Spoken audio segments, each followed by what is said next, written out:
Conocen gente que dice que se puede ser cristiano en la intimidad, en su casa, una especie de cristiano pero de la policía secreta, una especie de cristiano pero que nadie lo sepa, una especie de cristiano encubierto. Bueno, resulta que me encontré un texto que si conoces a alguien así, exhórtalo, conmínalo a que lea este texto. Mateo 10, 32, 33 es implacable. Dice esto: a cualquiera pues que me confiese delante de los hombres, yo también le confesaré delante de mi Padre. Y a cualquiera que me niegue delante de los hombres, yo también lo negaré delante de mi Padre que está en los cielos. Duro, ¿no? Duro. Entonces no creas esa historia de yo soy un cristiano de la policía secreta, yo soy un cristiano encubierto. Eso no existe. Tú lo tienes que confesar. ¿Y sabes cuándo lo confiesas? Cuando vienes acá. Porque venir acá es un acto público, ¿o no? Cuando tú vienes acá, dicen, ahí van los cristianos. Ahí lo estás confesando. ¿Sabes cuándo más lo confiesa?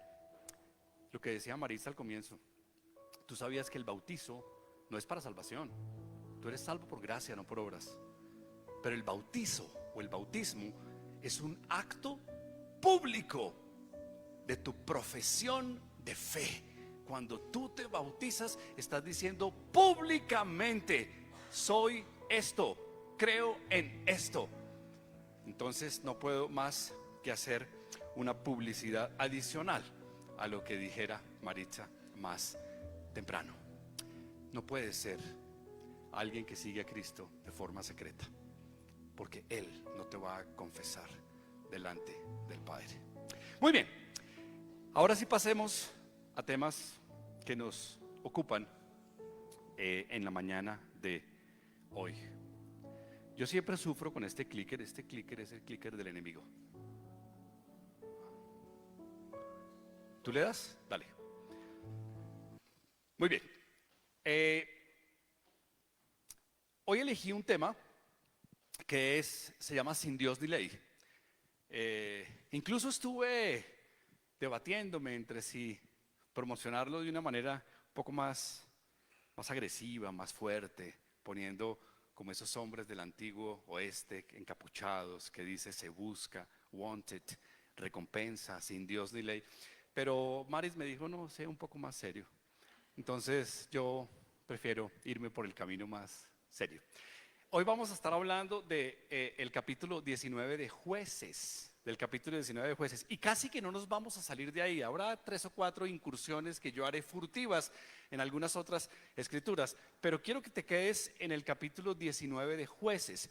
Si no tienes una Biblia a la mano, por favor levanta la mano, que alguien se va a encargar de darte una Biblia. Por favor, si no tienes una Biblia a la mano, levanta la mano, haz una confesión de fe, di, no vuelvo a la iglesia jamás sin Biblia, pero esta vez vine sin Biblia, por favor dame una Biblia, porque está fácil. Vamos a quedarnos en un capítulo, no me digan que está difícil, vamos a quedarnos en un capítulo que es el capítulo 19 del libro de Jueces. Cuando hayas llegado al capítulo 19, di amén. Muy bien, entonces eso quiere decir que podríamos de alguna manera comenzar. Bueno, muy bien. El capítulo 19 de Jueces es un capítulo del que tú seguramente nunca has oído predicar. Nunca, nunca. Pero antes de entrar en materia, voy a decirte que hay 2 versículos también en Jueces, no en 19, tú quédate en 19 quieto, no te muevas. Pero en Jueces 17:6 y en Jueces 21:25, en ambos, esos versos son idénticos. O sea, no cambia ni una coma. Alguien dirá, o sea que la Biblia es repetitiva. O sea que uno de los 2 versículos sobra. No, no. Te voy a decir qué dice en esos 2 versículos. Dice, voy a leer el del 17:6, no te vayas para allá todavía. Dice, en aquellos días no había rey en Israel, cada uno hacía lo que bien le parecía. En aquellos días no había rey en Israel, cada uno hacía lo que le daba la gana. Muy bien, ¿cómo dije yo que se titulaba esto? Sin Dios ni ley. Cuando tú haces lo que te da la gana, estás no gobernado, no constreñido por la ley ni por la moral, y haces lo que te da la gana. Muy bien, resulta, mis queridos amigos, que el mundo moderno nos invita a esto. Nos invita a esto. Por ejemplo, el existencialismo dice que no hay ninguna verdad absoluta, que la verdad es relativa, que no hay nada de eso. Eso dicen los existencialistas. Dicen que el hombre debería gobernarse a sí mismo, que no necesita de una verdad absoluta para que lo gobierne. ¿Será eso cierto a la luz de las Escrituras? Yo busqué un pasaje que muestra precisamente cuando el hombre no tuvo ni Dios ni ley, cuando el hombre hizo lo que le dio la gana, para que tú, saliendo de este servicio, me digas si esa es la forma como el hombre debe regirse y gobernarse. A ver si tú crees esa historia lisonjera y mentirosa de que nosotros deberíamos no tener una verdad absoluta y hacer lo que la conciencia y la sociedad nos diga. Bueno, muy bien. Si la Biblia fuera llevada a la pantalla grande, al cine, no ha sido llevada al cine, pero hay dos razones. Una, porque sería larguísima la peli. Sería larguísima la peli. Sería más larga que Napoleón. Sería larguísima. Pero la segunda razón es porque habría unos pasajes de la Biblia tremendamente fuertes. Habría unos pasajes de la Biblia que serían calificación adulto triple. Hoy vamos a ver uno de esos. Hoy vamos a ver un pasaje de la Biblia realmente bizarro, que algunos de ustedes me van a decir, ¿eso estaba en la Biblia? ¿Eso siempre estuvo en mi Biblia? Sí. Y te quiero decir que a la Biblia no le sobra ni una coma, ni le hace falta ni una tilde. La Biblia es completa. No se le puede ni quitar, ni se le puede añadir. Si este pasaje que hoy vamos a ver está en la Biblia, a mí no me mires, yo no lo puse. Está en la Biblia para que tú y yo de alguna manera saquemos algún provecho de ese pasaje. Muy bien, antes de que empecemos a leer el anunciado Jueces 19, a mí siempre me ha gustado un poquito el contexto, porque si no nos metemos a leer eso y quedamos un poquito como nos pasa lo de Kung Fu, nos confundimos, porque no sabemos bien en qué estamos. Entonces vamos a ponerle a esto un poquito de contexto, un contexto.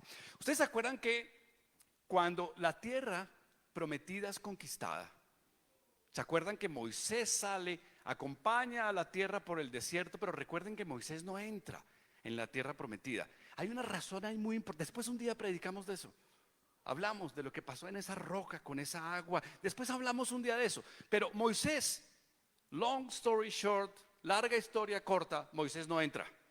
El que entra es Josué, ¿sí? Que es el sucesor de Moisés. En ese momento inicia ese periodo de los jueces, ¿cierto? Entonces este hombre Josué, que es debajo de la mano de Josué, es que se consiguen las primeras conquistas. Por ejemplo, Jericó, la primera ciudad conquistada en ese proceso es Jericó, y está Josué al frente.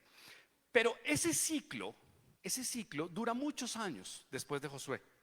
Y ese ciclo del pueblo se repite y se devuelve. Por eso le estoy llamando ciclo, porque ese ciclo era ciclo de conquista. Después de la conquista venía la concesión, es decir, mi moral se relajó. Yo conquisto. Después de que conquisto, mi moral se relajó. Conquista, concesión, derrota, arrepentimiento y restauración. Y otra vez volvía, conquista. Y otra vez se relajaban.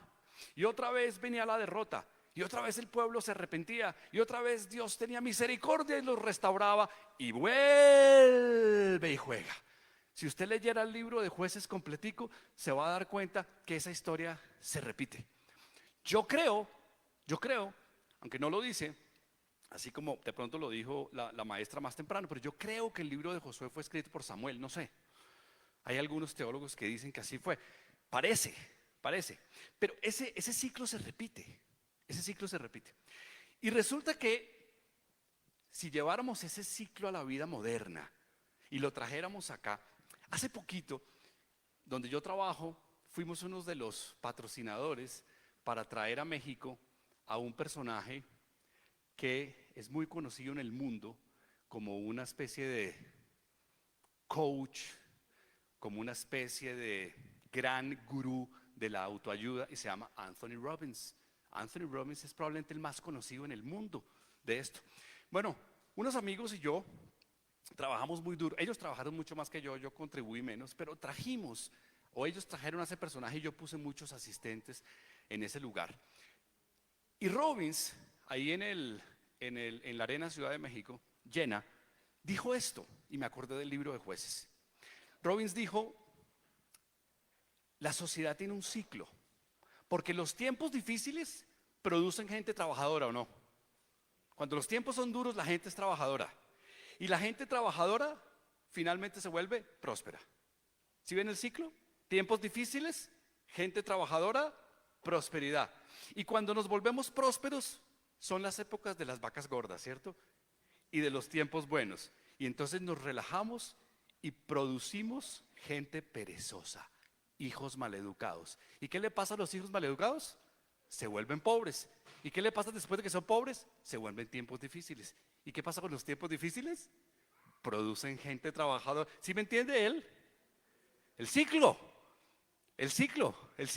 Hoy en día, nosotros, si nuestros hijos nos dicen: ay, papá, no quiero ir a la escuela, no te preocupes, no pasa nada. No, yo le hubiera dicho eso a mi papá, tendría la mitad de los dientes que tengo, y le aseguro que si yo a mi padre le hubiera dicho: padre, no, como que no quiero ir a la escuela, me hubiera dicho: ¿cuál de los dos ojos te gusta más? Porque te voy a dejar uno solo. No hubiera sido posible.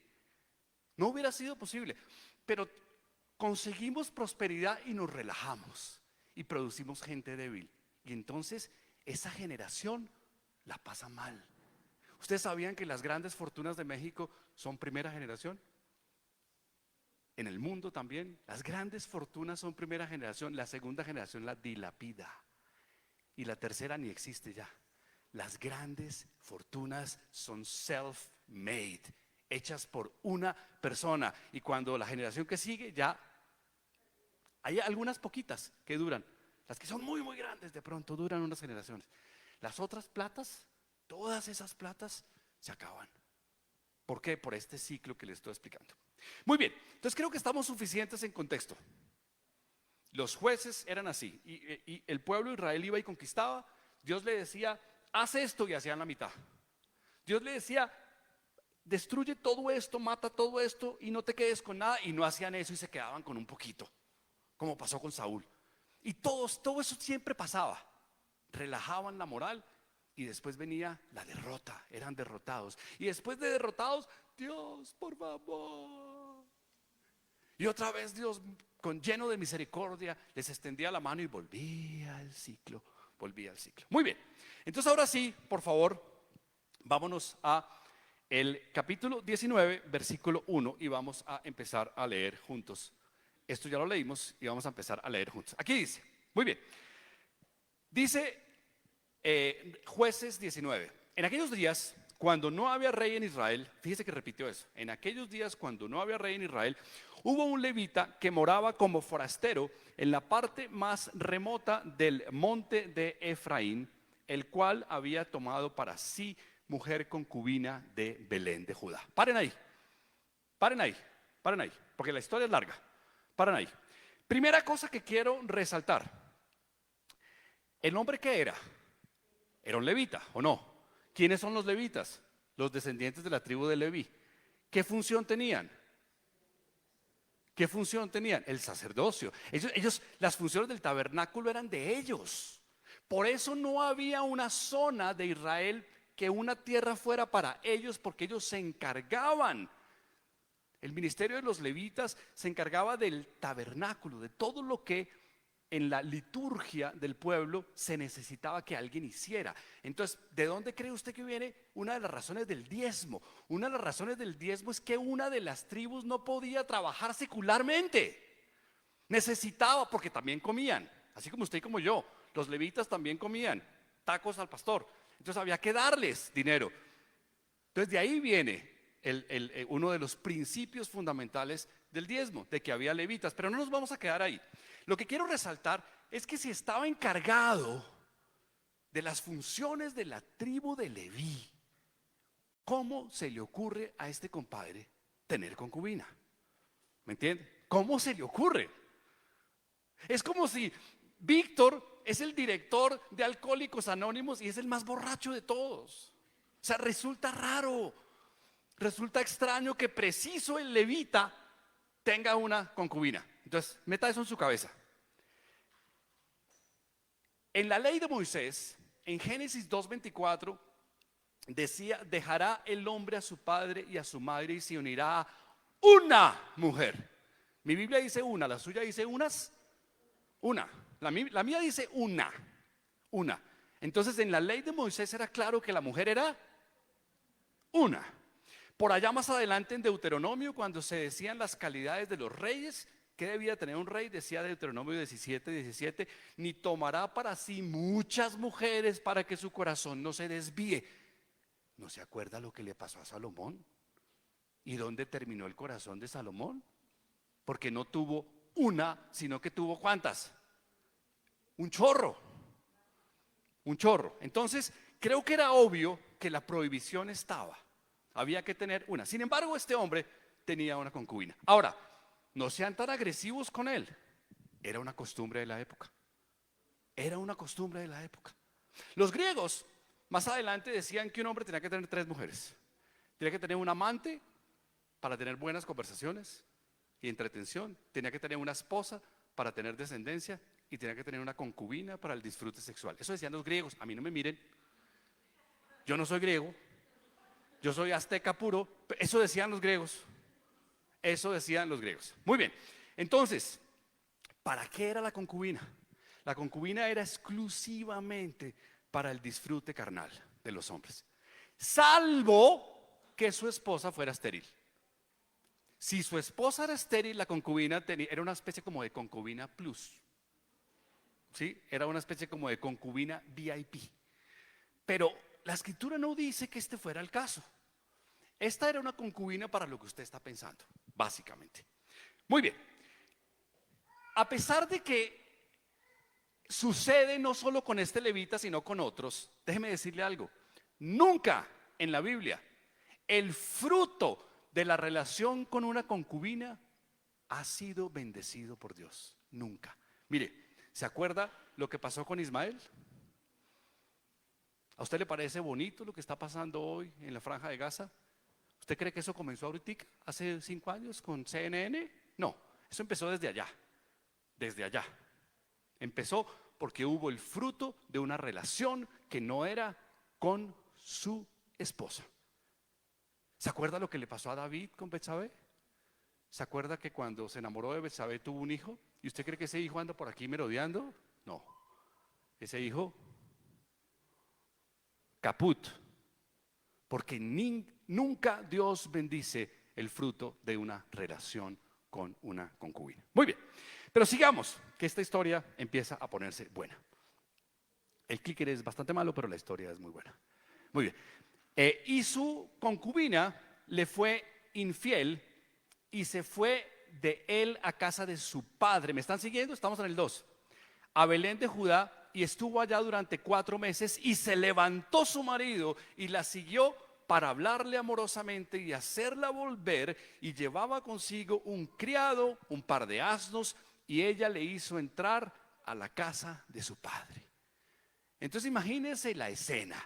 Usted es el levita, hace 4 meses que su concubina no está cerquita, a usted le está haciendo falta, usted la está extrañando, su concubina se vino aquí a Whisky Lucan, donde vive su papá, y usted vive por allá por el lado de Metepec, y entonces usted dice: no, yo necesito venir aquí a Whisky Lucan, donde está mi concubina, y entonces para volverla a convencer le hablo amorosamente. En eso somos expertos los hombres, somos increíbles. A mí menos mal no me gustan los hombres porque son increíbles con eso. Es que nos hablan amorosamente impresionante y nos creemos todo lo que nos dicen los hombres. Bueno, muy bien. ¿Qué quiero que resalte de esto? Primero, la concubina le fue infiel, dice la escritura. Pero antes de que usted tome una postura muy seria y muy fuerte contra ella, yo no estoy diciendo que la infidelidad sea justificada. No, no me lea mal. No es justificada. Pero por favor, antes de que usted ponga a esta pobre mujer en la picota pública y diga, esa fue infiel, deje que terminemos la historia, ¿vale? Pero sí, fue infiel. Segundo, lo que quiero que entienda es que el levita le habló amorosamente. Los hombres hablamos aquí, en el lobo de la oreja, aquí, y decimos cositas, amorosamente, ¿cierto? Porque quería que de nuevo sus caprichos fueran complacidos. Y también note un detalle, iba con un criado y un par de asnos, dice la escritura, y el criado era hombre, dice criado, no criada. Criado y un par de asnos. ¿Por qué esos detalles? Ya los vamos a ver más adelante. Muy bien, sigamos. Ya debemos estar en el versículo 4. En el versículo 4. Eso, muy bien. Y viéndole el padre de la joven, salió a recibirle gozoso. Y le detuvo su suegro, el padre de la joven, y quedó en su casa 3 días, comiendo y bebiendo y alojándose allí. Al cuarto día, cuando se levantaron de mañana, se levantó también el levita para irse, y el padre de la joven le dijo a su yerno: conforta tu corazón con un bocado de pan y después os iréis. Y se sentaron ellos dos juntos y comieron y bebieron. Y el padre de la joven dijo al varón: te ruego que quieras pasar aquí la noche y se alegrará tu corazón. Y se levantó el varón para irse, pero insistió su suegro y volvió a pasar allí la noche. Y al quinto día, levantándose de mañana para irse, le dijo el padre de la joven: conforta tu corazón y aguarda hasta que decline el día. Y comieron ambos juntos. Es decir, voy a hacérselo breve. ¿Había visto usted alguna vez un suegro tan amoroso? ¿Raro o no? Raro. Que el suegro esté tan... Es un suegrazo, tremendo suegro que se consiguió este levita. Pero suena raro, ¿cierto? Y yo en México aprendí que no checa esto. Piensa mal y acertarás. A ver, este hombre está gozoso, escúcheme, el suegro está gozoso porque la infidelidad de la concubina era de sobra delito suficiente para que fuera apedreada. Entonces, claro, uno cuando no le apedrean la hija, uno sí está agradecido. Yo me pongo a pensar hoy en día, si alguien decide, mira, no voy a apedrear a tu hija, yo sí agradezco. Entonces, de ahí viene el gozo del suegro. No porque el suegro no lo conociera, seguramente lo conocía. Pero decía, bueno, este hombre es más el deseo que tiene de volver a estar con esta mujer que decidió no ejecutar ese derecho de apedrearla. Pero cheque otra cosa interesante. Pareciera ser que el suegro es buen huésped, ¿o no? Buen anfitrión. Porque lo invita y le dice: mira, ya te quedaste 3 días, quédate uno más. Tengo unos tequilitas nuevos que compré en este lugar. Tengo este pan nuevo y comámonos esto y bebámonos esto. Un anfitrionazo era ese suegro. Es más, este hombre se queda 3 días y después se queda 2 más. Porque no lo dejan ir, o más bien, lo persuaden de comer pan y de tomar vino y de quién sabe qué cosas, y entonces se queda ahí. Muy bien, entonces 2 detalles: está agradecido porque era un delito el de su hija, y segundo, está tremendamente hospitalario. Muy bien, ahora hablemos del carácter del levita. ¿A usted le parece que el levita es un hombre ocupado? Porque primero fue a recoger allá a Whisky Lucan a la novia, a la concubina, 3 días. Fue a quedarse para recogerla, pero 3 días. Y después lo convencieron de quedarse otros 2 bebiendo y comiendo. Fíjese cuál es el carácter del levita. No parecía que ese levita estuviera muy ocupado en las cosas de Dios. No parecía que estuviera muy ocupado y con muchos pendientes y muchos emails por contestar allá en el tabernáculo. No parecía. Parecía una persona de un carácter voluble. Parecía una persona de un carácter para donde el viento sople, yo para allá voy y yo para allá voy. Dese cuenta, muy importante ese detalle, el carácter del levita. Muy bien, pasemos al siguiente y ya vamos en el 9. No se preocupen que esto se pone muy bueno. 9. Luego se levantó el varón para irse, él y su concubina y su criado, y entonces su suegro, el padre de la joven, le dijo: he aquí, ya el día declina. Era el quinto día, ¿no? Como habían bebido y quién sabe qué habían fumado y quién sabe qué habían hecho, ya era el quinto día. Y le dice: he aquí, ya el día declina, para anochecer te ruego que pases aquí la noche. He aquí que el día se acaba, duerme aquí para que se alegre tu corazón, y mañana os levantaréis temprano a vuestro camino y te irás a tu casa. Mas el hombre no quiso pasar allí la noche, sino que se levantó y se fue y llegó hasta enfrente de Jebús, que es Jerusalén, con su par de asnos ensillados y su concubina. Es decir, estamos parados en el quinto día. Yo me iba a ir el tercer día, pero me quedé bebiendo y comiendo 2 días más. Comí, pasé la noche, llegó el quinto día, comí y seguramente bebí de más y me acosté a pasar el proceso de la cruda y me levanté cuando el día declinaba. Y cuando el día declinaba, el levita dice: uy, no, ya hay que irse al tabernáculo, me están esperando los jefes. Tengo mucho trabajo. Como dicen en México, se me juntó la ropa. Tengo que irme allá al tabernáculo, allá arriba, porque llevo 3 días aquí bebiendo con el suegro. Ya me tengo que ir. El suegro le dice: espérate, ya está de noche, ¿ya para qué te vas? No. O sea, tuvo un ataque de conciencia. Me voy. Entonces arranca y dice: no, yo me voy, me llevo a la concubina, me llevo mi criado, mis 2 asnos ensillados y goodbye, me voy. Muy bien, dese cuenta que el día declina, o sea, está emprendiendo un viaje cuando faltan pocas horas de luz. Primer error de este señor. Muy bien, dice también, y lo vamos a ver más adelante, pero dice ahí que llegó hasta Jebús. Jebús es lo que usted hoy conoce como Jerusalén. No se llamaba Jerusalén porque no había sido todavía consolidada como la única capital de los 2 reinos juntos en el apogeo del reinado de David. Esto es antes. Entonces, ¿quiénes eran estos? Los jebuseos habían ocupado la ciudad que hoy usted conoce como Jerusalén, pero era una ciudad pagana.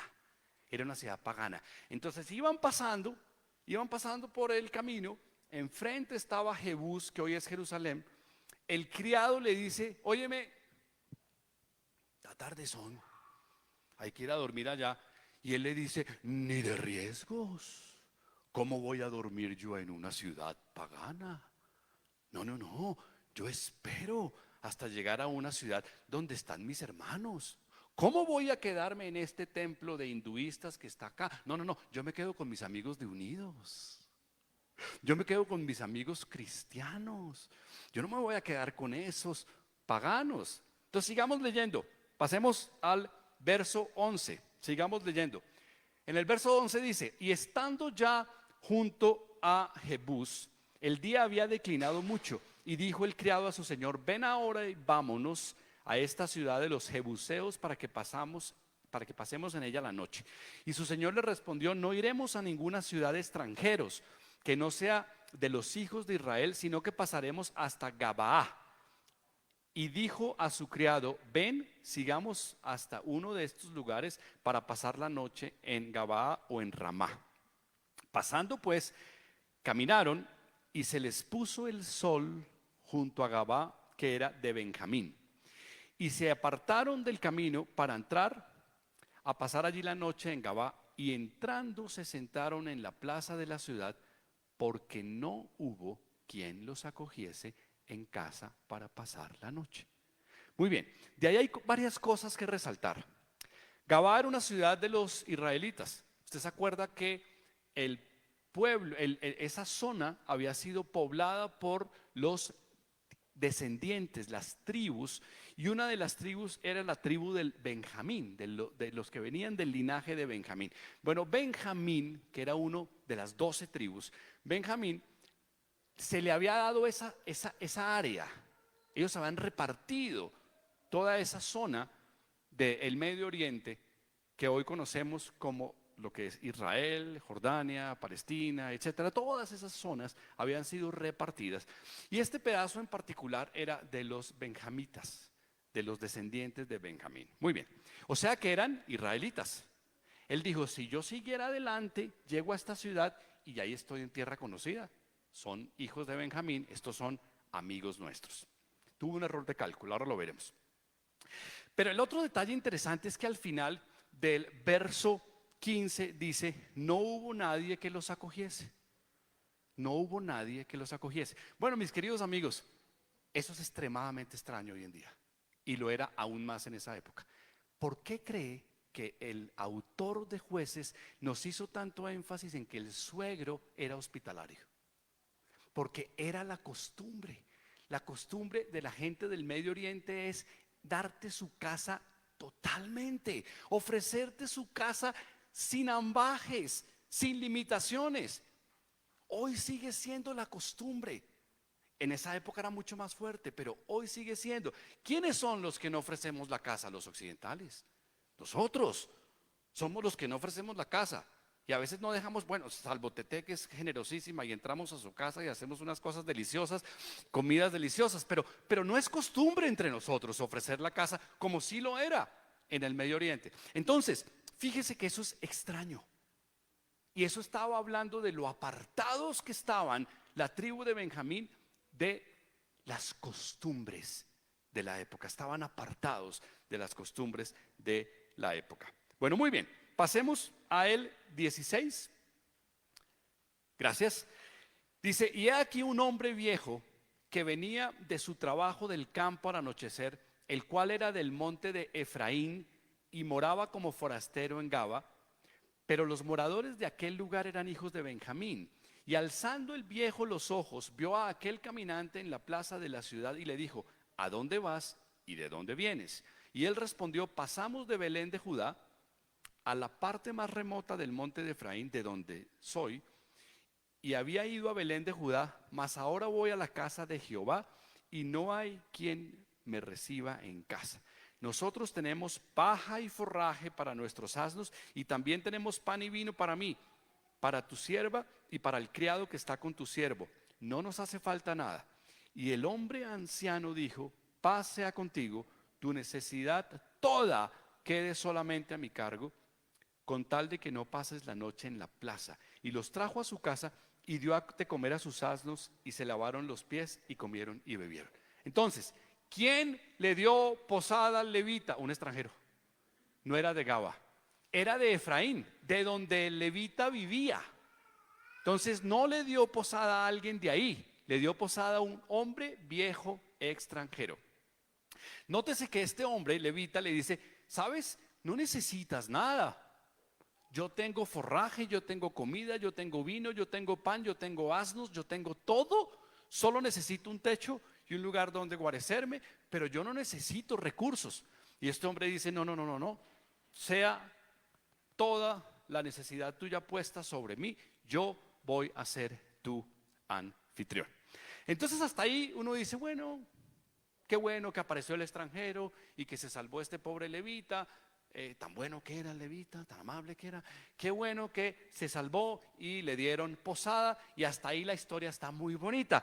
Pero sabes, como dicen en las aerolíneas, apriétate el cinturón que va a empezar la turbulencia, por favor, porque de aquí en adelante jamás te hubieras imaginado que esto estaba escrito en la Biblia. Jamás te hubieras imaginado. Lo interesante viene a partir del verso 22. Vamos a poner el verso 22. Pero cuando estaban gozosos, he aquí que los hombres de aquella ciudad, hombres perversos, rodearon la casa, golpeando a la puerta, y hablaron al anciano dueño de la casa diciendo, saca al hombre que ha entrado en tu casa para que lo conozcamos. Paren ahí, paren ahí. Ustedes algunos han leído la Biblia de solapa a solapa, de tapa a tapa, y seguramente pasaron por Jueces y lo leyeron, pero esto no lo entendieron, porque resulta que ese conozcamos no es hola, sí, me llamo Santiago, ¿tú quién eres? No, no te me confundas. Ese conozcamos no es ese conozcamos, de mucho gusto. Me llamo Santiago, soy colombiano. No es ese conozcamos. ¿Quiere que le muestre cuál es ese conozcamos? Dale clic, Emi, que ahí viene la traducción de ese mismo, pero en la nueva traducción viviente. En la nueva traducción viviente dice, mientras disfrutaban el momento, un grupo de alborotadores de la ciudad rodeó la casa, comenzaron a golpear la puerta y a gritarle al anciano, saca al hombre que se hospeda contigo para que podamos tener sexo con él. Lamento decirte que el conozcamos quiere o hace referencia a sodomía, a una relación sexual de un hombre con un hombre. A eso hace referencia. Esto es la nueva traducción viviente y usted lo puede buscar. La traducción de la Biblia que a mí más me gusta es la New King James, la Biblia en inglés. Y dice, so that we can know him carnally, para que lo podamos conocer carnalmente. Ese no es el conozcamos de, hola, me llamo Juan. Es conocer carnalmente. ¿Estamos claros? Muy bien. Entonces, le decía yo que esto se iba a poner muy bizarro, pero cuando usted vea esta parte de la escritura, inevitablemente empieza a acordarse de algo. Empieza a acordarse de un episodio parecidísimo que hubo en Génesis cuando Lot fue alertado por unos ángeles que Sodoma y Gomorra iban a ser destruidas. Pasó algo parecido. Dale clic y recordémoslo. Vean lo que dice Génesis 19:4. Pero antes que se acostasen, esto es, ojo, va a pasar lo de Sodoma y Gomorra. Llegan unos ángeles a la casa de Lot. ¿Por qué? Porque a Lot lo sacaron con su familia para que no perecieran Sodoma y Gomorra. ¿Ya se imaginó el contexto? Entonces pasa esto. 19:4. Pero antes que se acostasen, rodearon la casa los hombres de la ciudad, los varones de Sodoma, todo el pueblo junto, desde el más joven hasta el más viejo, y llamaron a Lot y le dijeron, ¿dónde están los varones que vinieron a ti esta noche? Sácalos para que los conozcamos. Y entonces Lot salió a ellos a la puerta y cerró la puerta tras sí y dijo, os ruego, hermanos míos, que no hagáis tal maldad. He aquí, ahora yo tengo 2 hijas que no han conocido varón, os las sacaré fuera y haced de ellas como bien os pareciere, solamente que a estos varones no hagáis nada, pues que vinieron a la sombra de mi tejado. Para un Israel, para un hombre del Medio Oriente de esa época era tan importante que si alguien estaba en tu casa tenía tu protección. Si alguien estaba en tu casa no le podía pasar nada. Por eso Lot sale y dice, hasta mis hijas vírgenes se las ofrezco, pero a estos señores que están bajo mi tutela en mi tejado no los toques. Entonces, este conozcamos es el mismo. Y estamos hablando de Sodoma. ¿De dónde cree usted que viene la palabra sodomita? ¿Por qué cree usted que la palabra sodomita es sinónimo de homosexual? Pues precisamente por el origen, ¿cierto? Así es como el tequila, es denominación de origen. Es de Sodoma, viene de Sodoma. Muy bien, entonces, la historia de Génesis terminó bien. ¿Sabe por qué? Porque eran ángeles. ¿Y sabe por qué? Porque era el plan perfecto de Dios. ¿Y sabe qué hizo Dios? Los ángeles dejaron ciega a la multitud. Y entonces pasó lo que usted ya sabe. Salió Lot con su familia y se fueron y Sodoma desapareció y la esposa de Lot se volteó y usted ya sabe lo que pasó. Eso terminó bien. Pero esta historia en la que estamos pasó lo mismo. Conozcamos, pasó lo mismo. Ahora veamos cómo terminó. Veamos el 23. Otra vez estamos en Jueces, ahora vamos en 23. Y dice, y salió a ellos el dueño de la casa y les dijo, no, hermanos míos, os ruego que no cometáis este mal, ya que este hombre ha entrado en mi casa, no hagáis esta maldad.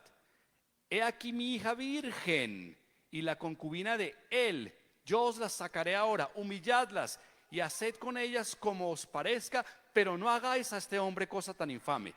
Mas aquellos hombres no le quisieron oír, por lo que tomando aquel hombre a su concubina, la sacó y entraron a ella y abusaron de ella toda la noche hasta la mañana y la dejaron cuando apuntaba el alba. Y cuando ya amanecía, vino la mujer y cayó delante de la puerta de la casa de aquel hombre donde su señor estaba hasta que fue de día. Muy bien, es una historia grotesca, es una historia bizarra.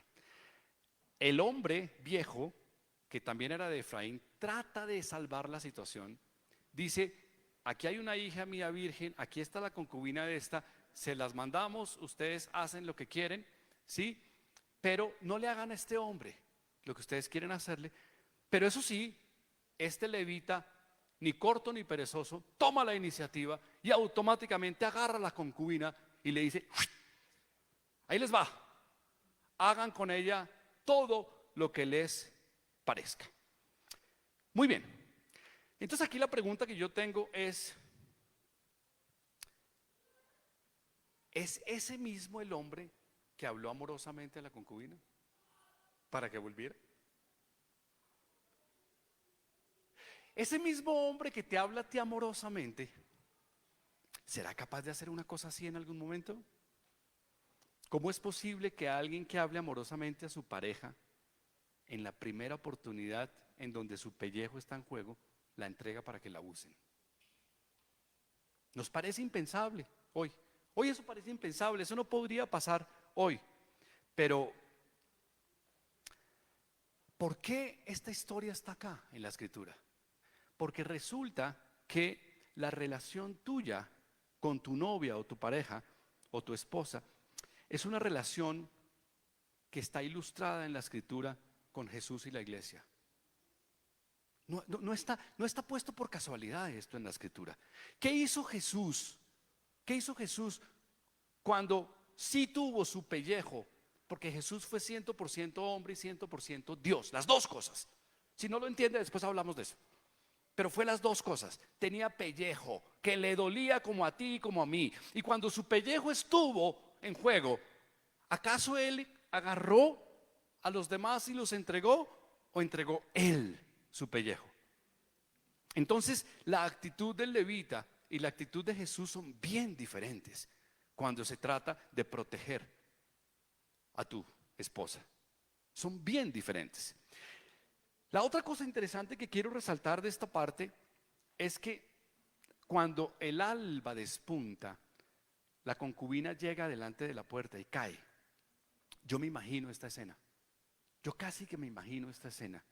Una escena llena de tristeza, donde una mujer ultrajada, una mujer violada, una mujer ofendida, lesionada, con las últimas fuerzas que le quedan, las últimas, llega al umbral de la casa de su esposo, el mismo que la entregó. Esto nos debería decir mucho sobre el rol que tenemos los esposos como protectores. A pesar de que ese hombre la entregó, para la mujer ese hombre seguía teniendo el rol de protector, al punto que en el momento en donde no le queda una gota de energía y está lesionada, ultrajada, violada, menospreciada, de todas maneras se arrastra y llega al umbral de la puerta donde está su protector. Yo creo que esta mujer tenía de sobra motivos para no ir a esa puerta, pero era su protector. Incluso en ese último momento acude a la protección de su esposo. Pasemos al 27.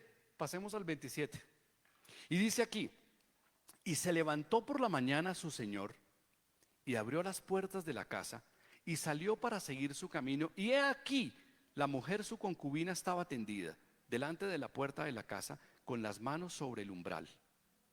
Y él dijo, levántate y vámonos. Pero ella no respondió. Entonces la levantó el varón y echándola sobre su asno, se levantó y se fue a su lugar. Llegando a su casa, tomó un cuchillo y echó mano de su concubina y la partió por sus huesos en 12 partes y la envió por todo el territorio de Israel. Y todo el que veía aquello decía, jamás se ha hecho ni visto tal cosa desde el tiempo en que los hijos de Israel subieron a la tierra de Egipto hasta hoy. Considerad esto y tomad consejo y hablad. Cuando yo llego al final del versículo 29, digo, gloria a Dios que se acabó esto. Gloria a Dios que se acabó esta escena tan terrible. Pero quiero resaltar lo siguiente. Este hombre entrega a su concubina, a la misma que le habló amorosamente, y la entregó no a una banda de monjitas que venían a predicar, la entregó a una turba enardecida de depravados. ¿O es que quiere que volvamos a leer el versículo 22? A una turba enardecida de depravados entregó a su pareja. Y este maldito fue capaz de dormir toda la noche, porque dice que se levantó a la mañana siguiente. No manches, no manches. O sea, es que no le estaba entregando la señora a Sor Teresa Calcuta, le estaba entregando su señora a una turba enardecida, depravada, y quién sabe bajo los efectos de qué. Y este hombre durmió. Y dice, se levantó de mañana. Y cuando se levantó de mañana, lo primero que se encontró fue a su concubina tirada con la mano agarrada del umbral. Mire, cuando mi hijo sale de noche, que tristemente sale con frecuencia, yo creo que no sale con, quiero creer, que no sale con personajes de estos, y yo no pego el ojo hasta que no llega. Yo no pego el ojo hasta que no llega. Pero se necesita ser un levita de estos para que uno entregue a su pareja y al día y duerma la noche perfecta y se levante, haga yoga. Estoy listo para partir. A ver, ¿en dónde está? Ahí sí, yo había venido por la concubina. ¿Dónde es que está? Ay, levántate. Y esta ni le contesta. La concubina estaba tendida. ¿Qué muestra de interés y aprecio tuvo el levita? ¿Qué consideración tuvo este hombre por esa mujer? Esta mujer estaba tirada, estaba tendida. El texto no es claro en decir si estaba viva o estaba muerta. Yo no sé si usted sabe, pero yo no sé. El texto no dice si estaba viva o estaba muerta. Lo único que dice el texto es que no contestó. O sea, bien no estaba. Bien no estaba. Y fíjese lo que dice el texto: echándola en su asno.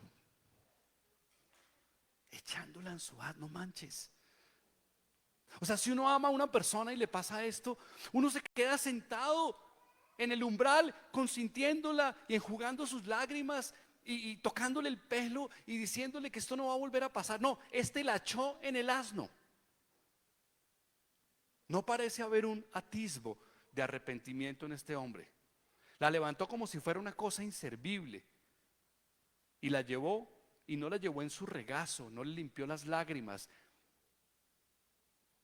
no le alisó sus cabellos, no le ahogó los sollozos de su pecho. No hubo nada para esta mujer. No hubo una lágrima, no hubo un sollozo, no hubo un perdón, no hubo nada. Pero eso sí, le habló amorosamente para que volviera, porque ya son 4 meses, ya me hace falta. Pero en el momento que pasa esto, ahí ya no hay nada para ella. Y lo demás ya es completamente bizarro. Partió sus huesos en 12 partes. La escritura ni siquiera dice si cuando hizo eso estaba viva o estaba muerta. No dice la escritura. Yo me quiero imaginar que estaba muerta, para estar más tranquilo. Yo me quiero imaginar que estaba muerta. Pero la pregunta es: ¿qué buscaba el hombre con este acto? ¿Qué quería conseguir el hombre con este acto? Y entonces, este es un acto absolutamente absurdo, porque si usted tuviera tiempo y leyera después el capítulo 20 y el 21, que son los que siguen, y ahí termina el libro de Jueces, usted va a ver las consecuencias de esto, que no están bonitas. Las consecuencias de esto, escúcheme, es miles y miles y miles de personas muertas por este acto absolutamente vil de este señor. Miles y miles de personas muertas. No me crea a mí, léalo. Lea el 20 y el 21. Hoy no los vamos a leer. Varios me va a decir: ay, es la continuación. Yo nunca hago continuaciones. Pero si tú lo lees, vas a ver que son miles y miles de personas muertas por esto. Pero yo más bien quiero mostrarte lo siguiente. ¿Qué podría uno aprender de un texto de estos? Alguien dirá: no, ese pedazo sí sáquenlo de mi Biblia. Yo no quiero que mi Biblia tenga ese pedazo. ¿Para qué? No, yo no quiero que esa parte esté en mi Biblia es tan bonita. ¿Cómo va a haber una historia de esas? Bueno, la primera cosa que yo saco, por lo menos yo no sé qué saques tú, pero lo que yo saco de esta historia es, primero, ocúpate, ocúpate. El ocio es el peor consejero. Lo fue para este levita que no parecía muy ocupado. No parecía muy ocupado. Este levita debería estar allá, en ese lugar donde se cumplían sus funciones en el tabernáculo, pero estaba en otra parte, deambulando, pajareando por ahí, paseando, haciendo lo que no debía.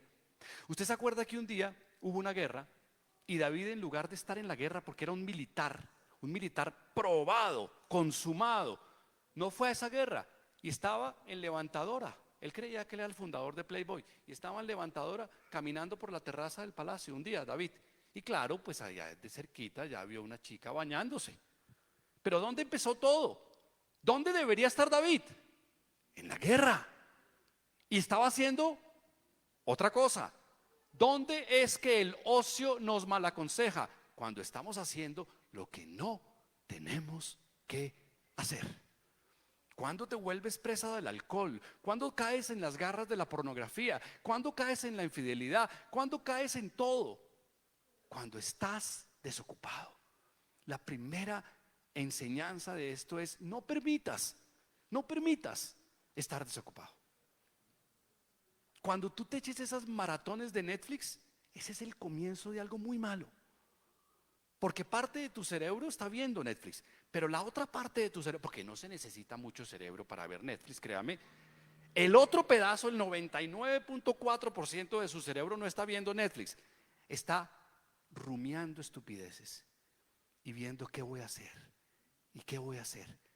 Por eso yo, gracias al Señor, vivo muy ocupado. O sea, es que yo, si no puedo con mis orejas, ¿para qué me pongo pendientes?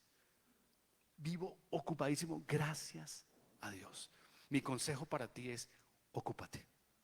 Que te quede un poquitico de tiempo para ir al baño, para comer y para dormir. Poquitico de tiempo, nada más. Lo demás, ocúpate. Segunda enseñanza, muy importante, es: ten cuidado con lo que escuchas. Por favor, ten cuidado con lo que escuchas. Yo te pregunto, si esta mujer, cuando le hablaron amorosamente, hubiera dicho,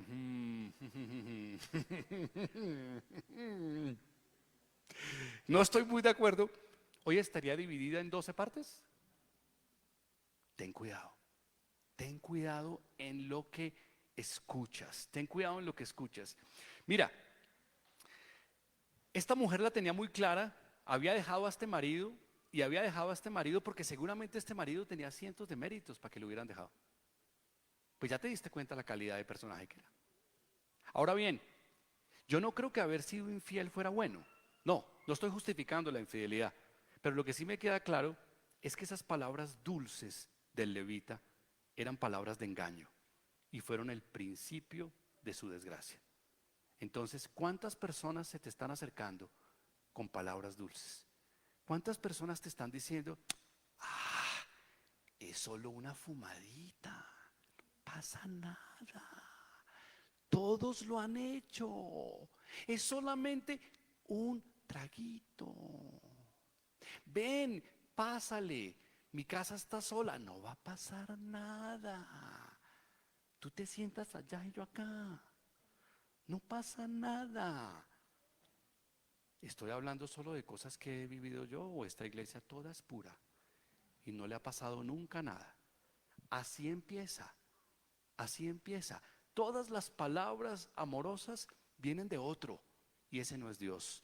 Esas palabras falsas de engaño que resultan dulces al comienzo no son las que te está mandando el Señor. Tercero,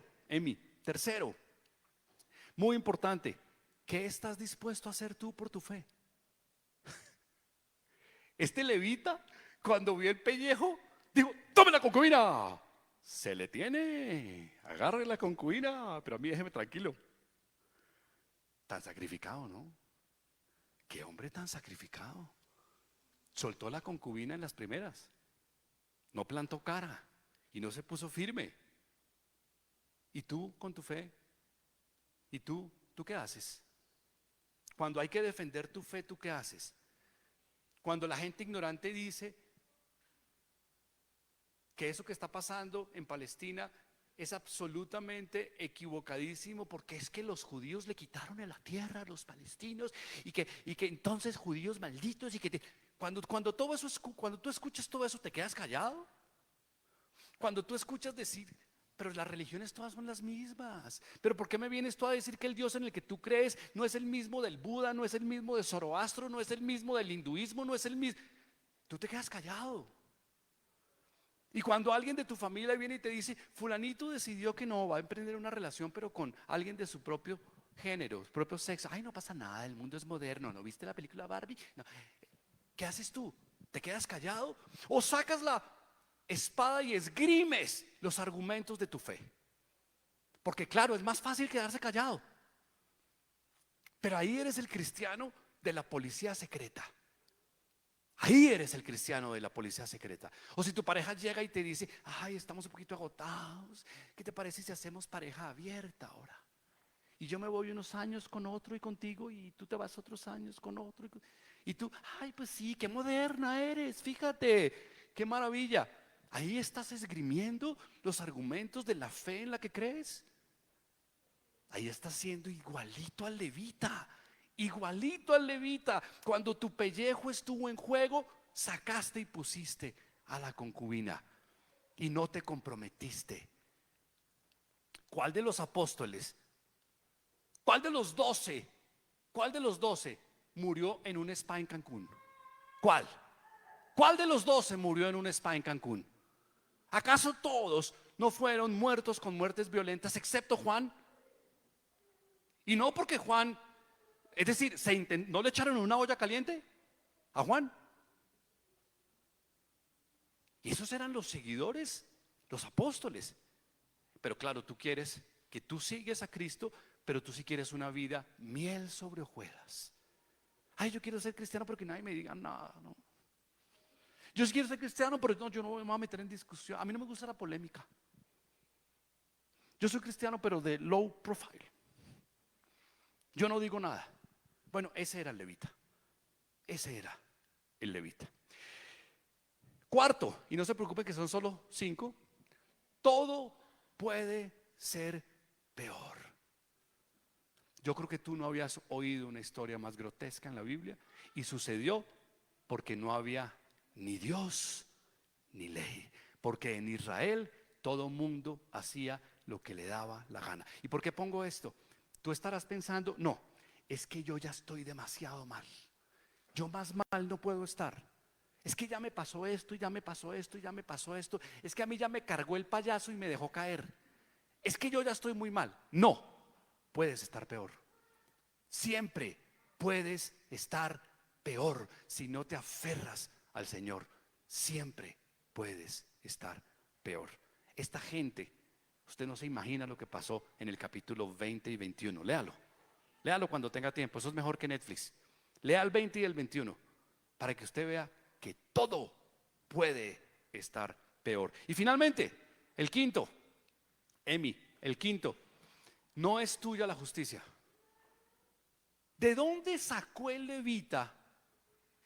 ¿De dónde se dio la autoridad para decir, estos señores de la tribu de Benjamín son unos pervertidos asquerosos?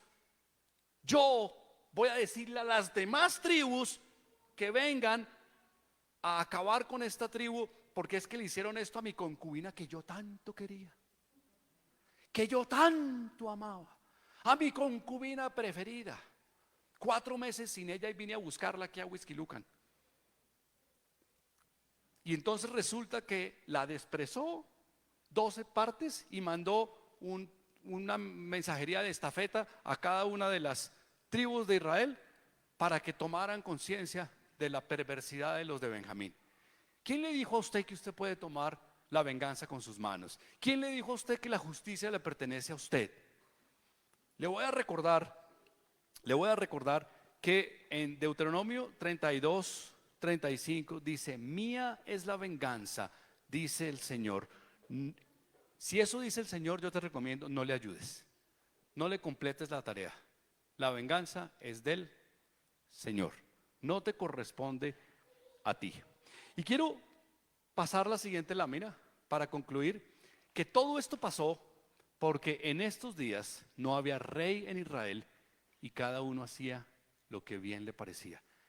Si en tu vida no hay rey y tú haces lo que te parece, si en tu familia no hay rey y tú haces lo que te parece, si en tu escuela, si en tu trabajo no hay rey y cada quien hace lo que le parece, pues aquí tienes una linda historia de lo que pasa cuando cada quien hace lo que le parece.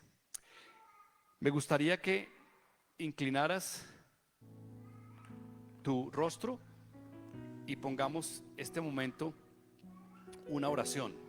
Por favor, inclina ahí tu rostro y terminemos esta reflexión con una oración.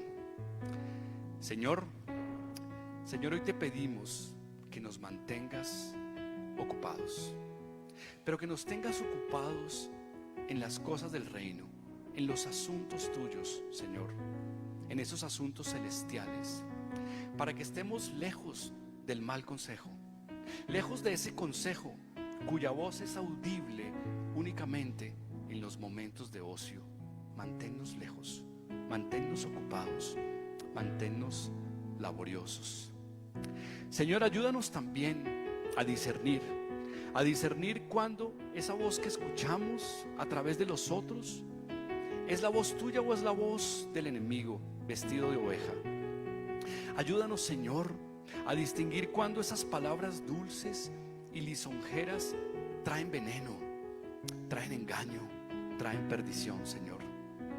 Ayúdanos a que solo sea tu voz la que escuchemos, que solo a ti obedezcamos, Señor. Y que todo lo demás que oigamos siempre sea pasado a través del único tamiz que debemos tener, que es tu sacrificio en la cruz. Ese es el único filtro, ese es el único sedazo, ese es el único tamiz para las palabras que vamos a obedecer y a escuchar. Señor, ayúdanos y danos el valor y el coraje para defender nuestra fe, para defender lo que creemos en cualquier situación y en cualquier circunstancia, Señor. Que podamos desenvainar esa espada, Señor, y que podamos con de nuevo proclamar el Evangelio, diciéndole a la gente no solo lo que hiciste ya en la cruz, sino lo que estás por hacer en esta segunda venida tuya que está próxima. Señor, no permitas nunca que tomemos con nuestras propias manos la venganza, Señor, y haz de nosotros personas firmes pero mansas. Haz de nosotros personas convencidas de aquello en lo que creemos y deseosos de compartir las buenas nuevas de tu Evangelio. Gracias, Señor, por esta palabra dura, por esta palabra fuerte, por esta palabra tan difícil de entender, pero que tú dispusiste que estuviera por alguna razón, Señor. Gracias, Señor, por este momento que nos has permitido reflexionar, y ponemos en tus manos, Señor, este servicio que termina y esta semana que comienza. Amén, amén y amén. Amén, iglesia. Dios los bendiga y lean el 21 y el 20 porque no lo vamos a ver acá.